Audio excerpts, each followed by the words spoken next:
Hello friend, welcome to my channel Keya blogger চ্যানেলে সবাইকে স্বাগতম।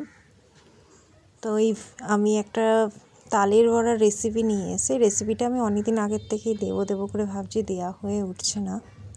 তো প্রচণ্ড ব্যস্ততার কারণে আমার দেওয়া হচ্ছে না, সেভাবে ভিডিও আমি টাইমে কিছু দিতে পারছি না।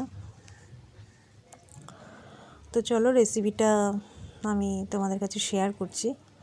তাই রেসিপিটা সম্পূর্ণ আমার মা করেছেন। মা তালের বড়া পিঠে খুব ভালো করতে পারেন।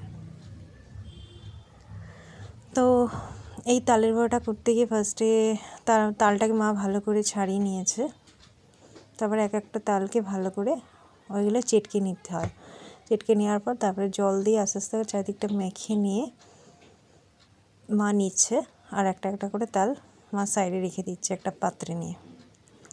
তারপরে তোমরা তো দেখতে পাচ্ছ তালটাকে ভালো করে নিয়ে ভালো করে ঘষে ঘষে তালের রটাকে বার করছে মা।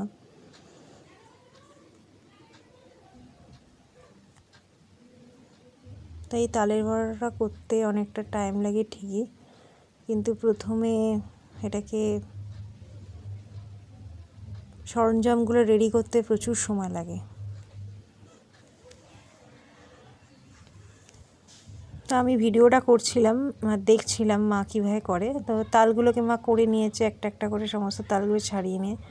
এদিকে আমি শুধু হেল্প করতে শুধু নারকেলটাকে আমি ছাড়িয়েছিলাম। তো নারকেলটা দেখো আমরা করে নিয়েছি। এদিকে মা তালগুলোকে একটা সাইডে রেখে তারপর মিক্সার গ্রাইন্ডারে নিয়ে একটু নারকেল আর চালের গুঁড়োগুলোকে নিয়ে একটা জায়গায় পেস্ট করে নিয়েছে মা।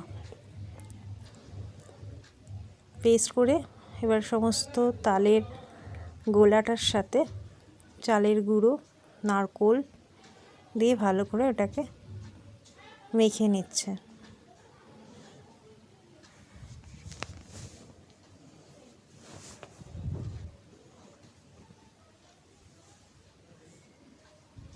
তো এইদিকে আমাদের মাখাটা কমপ্লিট হয়ে গেছে।